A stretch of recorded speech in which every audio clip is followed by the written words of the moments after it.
Hey guys, welcome back to my channel. So continue to like and comment, and commenting will put you in the raffle, as I'm just shy of 7,000 and I'll be doing 2 free giveaways of my decks. So thank you guys for your support thus far. This is sort of just an energy check-in. I do think there's a lot of messages for the Divine Feminine, but there just could be overall messages for everyone in this reading. Just like an energy check-in of all the different energies going on right now. So the first thing I want to do is read.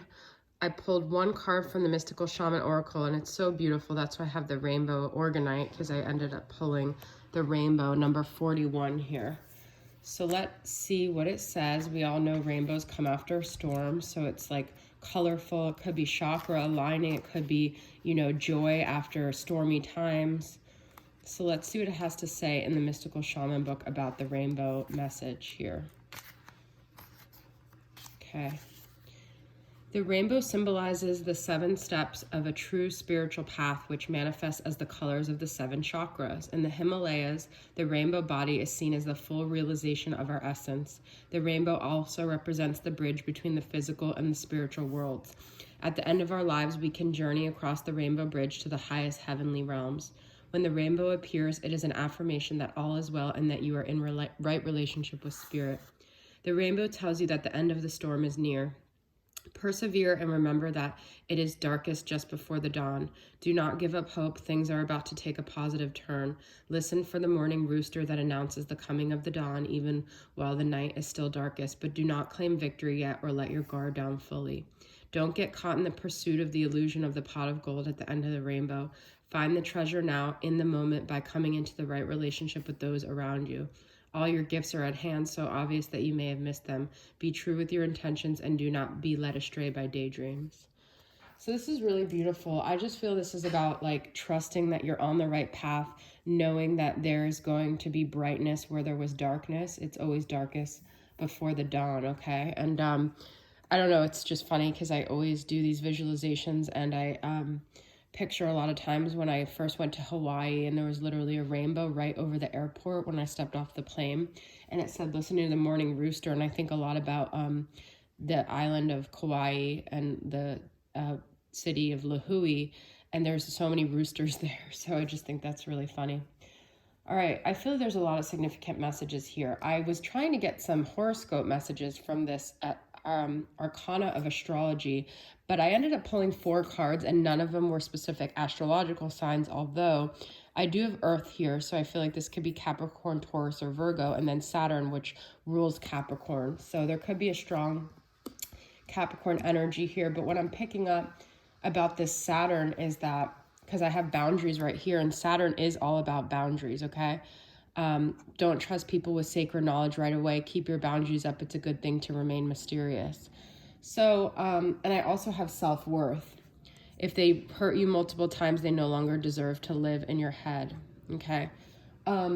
So I feel that there's a lot about self-love and self-worth here, as there always is with these type of readings, but a lot of it has to do with boundaries. I also pulled these 2, so I'm going to look at the deck and see what they signify, the waning gibbous and the Hygeia energy. I have the little thing right here. Hygeia is the purifier, cleanse, okay? And then the waning gibbous represents waning gibbous, sharing, okay? Which is interesting because that's what this is about, is knowing what to share. It was right next to Saturn, so it's knowing what to share and what things to keep sacred, okay? Knowing where to draw boundaries. So I think that's like a big lesson going on. I have a lot of different messages going on here. So we do have Queen of Swords, Gemini, Libra, Aquarius. We have Ace of Swords. So I feel like the feminine right now is really in a place of trying to get to the truth of things, trying to deliver truth, trying to communicate effectively and in a truthful manner. It's funny because I had this bottom row, which I feel is the feminine, Ace of Swords, Queen of Swords, and then Death. So she's going through a major transformation.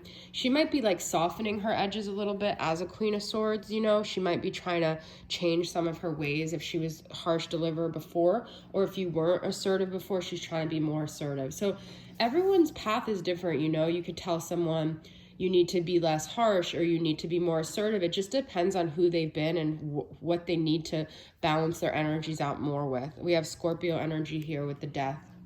And then the top row is King of Wands and Knight of Wands. So I do feel like there could be a Sagittarius, Aries, or Leo watching this, or you could be asking about one or thinking about one, that there is a masculine energy that's trying to harness their energies in a more mature way. They're trying to come forward and take action in a more controlled way too. So I do feel like both masculine and feminine are trying to get into they're more growth oriented. And then we have the moon here, Pisces energy. But so we have the moon. I put my wolf Orgonite here because I also pulled the werewolf spirit, and then you have the moon there. Wild, untamed, and desire. So I feel like the moon is a lot about our unconscious desires, and I feel the masculine has a hard time balancing his dark and light, and this is all about like facing your darkness, facing that undercover stuff, but like not in a judgmental way, but learning how to face your shadows without like beating yourself up. You know, I feel like a lot of society shames you for your dark side, but this is just a part of all human beings. We all have that underbelly of things and unconscious desires and things like that. So for my Moody Moon Messages feminine deck, I pulled Secretive, Not Sharing How I Feel. This is a lot about boundaries. So there could be where you've maybe overshared in the past, or there could be where you don't open up. It just depends on who you are and how you operate.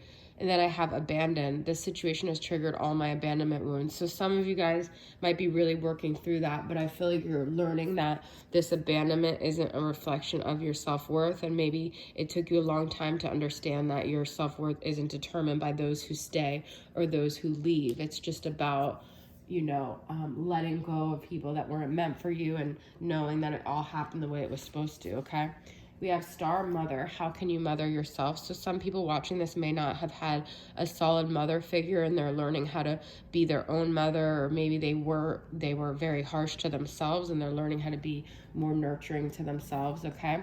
Pleiades, double mission, channeling and uplifting humanity. So I just feel like as the collective, people watch these kind of readings, doesn't even have to be, you don't have to identify as a divine feminine, but you know, this is just all of our missions here on earth is to bring a higher consciousness, to bring a better, you know, uplifting energy to other human beings, okay? So also focusing on that. Then being a pillar of light, your vibration is rising, you are the oracle.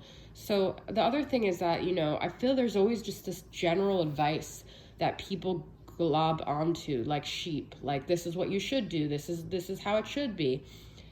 You know, you have to decide what's right for you and what keeps you in a high vibration. It's not about what everyone else is doing. It's not about following the, you know, the protocol of this is what you do to be a good person. It's like the most important thing is for in order for you to bring light to others is for you to be in a high vibration, okay? So I do have some stuff about the dynamic here because I have sexual tension, telepathic intimacy, and wishing on a star. So I do feel like there's people in this situation that are longing for each other, longing to be together, having sexual tension. You may feel telepathically your person is, you know, sexually thinking about you, and you might feel just like this is just a wish on a star, this is just a dream, it's never going to happen, but at the same time you feel like connected to them, okay? And then we have Spirit of the Pumpkin, Autumn, Harvest, Midnight. I feel there's a lot of like Halloween type energy with the werewolf and the pumpkin. There could be something that happens in October because I feel like there's unfinished business here. There could be a new chapter that develops soon or starts to develop, and by October your life could look totally different here. But you might feel like there's someone you have unfinished business with, and I just feel like that's going to resolve itself maybe around October, okay? And then we have Hydrate and Intention. So make sure we did have cleanse and purifying. So you're surrounding yourself, you're drinking a lot of water, you're maybe taking baths, you know, you're doing things that have to do with water and cleansing and purifying, because water is so powerful like that.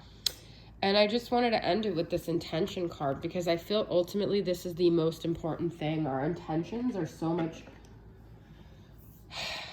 important, you know, what our agenda is, where we're putting our energy, what we're valuing whenever we make a decision, okay? So be aware of your intentions, be aware of why you're doing what you're doing. and be conscious of it, you know? And I feel like that's what the moon is about, is shining a light on our unconscious ways and, you know, learning how to be more intentional with what we're doing, okay?